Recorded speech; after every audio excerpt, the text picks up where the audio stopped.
You know, changing dirty diapers can be bad enough, but it's worse if there's nowhere clean and convenient to get the job done.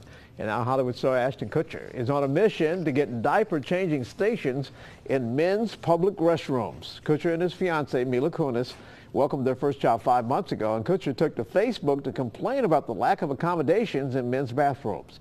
Since Sunday, his post has gotten hundreds of thousands of likes, comments, and shares. I think they should be in there. Sure. Yep. I'm surprised that there aren't. Me too. You know, so anyway.